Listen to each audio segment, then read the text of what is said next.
पोलिसांनी त्यांना फक्त 5,000 आंदोलकांसोबत आंदोलन करण्याची परवानगी दिली आहे। त्याचबरोबर त्यांना शनिवार, रविवार आणि शासकीय सुट्टीच्या दिवशी कोणतेही आंदोलन करण्यास सक्त मनाई करण्यात आली आहे। त्याच्यासाठी त्यांना परवानगी देण्यात आलेली नाहीये। नमस्कार, मी अभिषेक गावंडे, तुम्ही पाहताय लेट्स अप मराठी। मनोज जरांगे पाटलांच्या मराठा आंदोलनाबाबत एक मोठी बातमी समोर येते। मनोज जरांगे पाटील यांना आझाद मैदानावर आंदोलन करण्याची परवानगी एका जनहित याचिकेवर सुनावणी करताना मुंबई उच्च न्यायालयाने दिली आहे। मात्र हे करत असताना न्यायालयाने त्यांना काही अटी घातल्या आहेत। त्या अटी खरंच जरांगे मान्य करतील का हे आपल्याला पाहावं लागेल। यातली पहिली अट जी आहे की आझाद जरांगे पाटील यांनी मुंबईत 26 ऑगस्टला न्यायालयाने म्हटलं होतं की आंदोलन करू नये।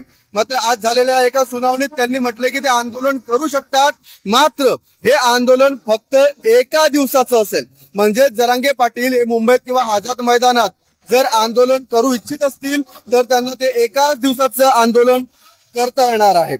त्याच्या सोबत पोलिसांनी त्यांना फक्त 5,000 आंदोलकांसोबत आंदोलन करण्याची परवानगी दिली आहे। म्हणजे जरांगे पाटील यांना जर आझाद मैदानात आंदोलन करायचं असेल तर फक्त 5,000 आंदोलक हे त्यांच्या सोबत असतील। आणि आपण सध्या पाहतोय की महाराष्ट्रभरातून कित्येक आंदोलक हे सध्या आपापल्या जिल्ह्यातून, राज्यभरातून मुंबईच्या दिशेने निघालेले आहेत। जसं की आपण पाहू शकतो माझ्या मागे एवढा जनसमुदाय आहे। या जनसमुदायाचं स्वरूप फक्त हे पैठण मधलं आहे। असे महाराष्ट्रभरातून, राज्यभरातून लाखो लोक हे मुंबईच्या दिशेने निघालेले असताना यावर आता काय तोडगा काढला जाऊ शकतो किंवा जरांगे पाटील पोलिसांनी दिलेल्या हा 5,000 आंदोलकांची मर्यादा सांभाळतील का नाही, का ते अमान्य करतील। त्याचबरोबर त्यांना शनिवार, रविवार आणि शासकीय सुट्टीच्या दिवशी कोणतेही आंदोलन करण्यास सक्त मनाई करण्यात आली आहे। त्याच्यासाठी त्यांना परवानगी देण्यात आलेली नाहीये।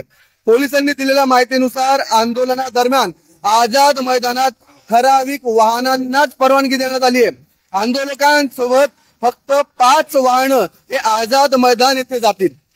इतर सर्व वाहनं ही वाडी बंदर येथून पोलिसांनी निर्देशित केलेल्या शिवडी, ए शेड आणि कॉटन ग्रीन परिसर जो आहे तिथल्या नियोजित ठिकाणीच त्यांना पार्किंग करावी लागेल। आता आझाद मैदानात आंदोलन करत असताना ही जी आंदोलकांची संख्या आहे ही 5,000ची जी आंदोलक संख्या जी पोलिसांनी घालून दिली आहे ती त्यांना पाळणं बंधनकारक आहे। त्याचबरोबर आझाद मैदानाचं 7,000 स्क्वेअर एवढेच मीटर क्षेत्र हे आंदोलनासाठी राखीव असणार आहे। त्याच्यापेक्षा जास्त क्षेत्र हे त्यांना वापरता येणार नाहीये। तसेच आंदोलकांना परवानगी घेतल्याशिवाय कोणतेही ध्वनिक्षेपक किंवा सार्वजनिक प्रचार यंत्रणा किंवा गोंगाट करणारी उपकरणे जी आहेत यांचा वापर करता येणार नाहीये। आणि या जनहित याचिकेवर सुनावणी करताना मुंबई उच्च न्यायालयानं दिलेल्या आदेशानंतर मनोज जरांगे पाटील आहेत हे आपण मुंबईतच आंदोलन करणार या भूमिकेवर ठाम होते। मात्र आता हा जो नवीन आलेला निर्णय आहे याच्यावर त्यांना आंदोलन करण्याची परवानगी तर दिली आहे, मात्र त्याचा एकच दिवसाची परवानगी, त्यात 5,000 लोकांचं त्यांना एक लिमिट घालून देण्यात आलेलं आहे, बंधन घालून देण्यात आलेलं आहे। आता या आंदोलनाकडे मनोज जरांगे पाटील काय भूमिका घेतात, त्यांचं काय म्हणणं आहे, ते आपलं मत काय मांडतात आणि हे न्यायालयाची असो किंवा पोलिसांची असो ही जे बंधन आहे, जो निर्णय आहे तो मान्य करतात का हे पाहण्यासारखं आहे। त्याचबरोबर दुसरी एक मोठी बातमी समोर येते की जे एक सरकारचं जे शिष्टमंडळ आहे, 2 मंत्री जे आहेत त्या शिष्टमंडळाचा भाग असतील ते जरांगेंच्या भेटीला येणार आहेत। यासाठी सरकारनं हालचाली सुद्धा सुरू केल्याचं चित्र पाहायला मिळतात। 29 ऑगस्टला मनोज जरांगे जे ते आपल्या आझाद मैदानावर उपोषणावर ठाम असतानाच सरकारचा हा निर्णय जो आहे हा कुठंतरी आंदोलकांच्या दृष्टीनं एक सकारात्मक ठरू शकतो।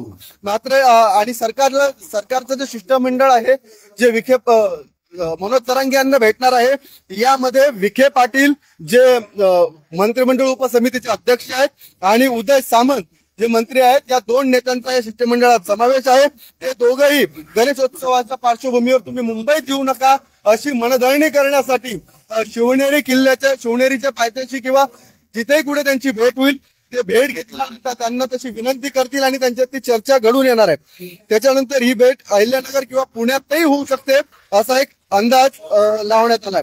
सध्या मनोज जरांगे यांचा फाटा जो आहे हा पैठण फाट्याजवळ पोहोचलाय. आपण सध्या जो उभा आहोत ते पैठणचा जो फाटा आहे तिथून काय अंतरावर आहे, इथून आपेगावला रोड जातो. इथंच पैठणमध्ये हा पूर्ण आंदोलक जे आहेत ते येणार आहेत.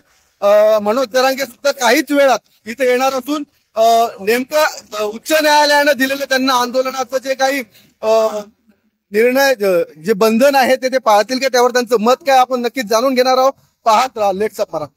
सोशल मीडियाच्या भाऊ गर्दीत विश्वासार्हतेने चकाकणारे नाव म्हणजे लेट्स अप मराठी. सगळ्यांना, सगळ्या नागरिकांना ती स्पीच, ती लेट्स अप वरील मुलाखती म्हणजे विचारांचा खजिना.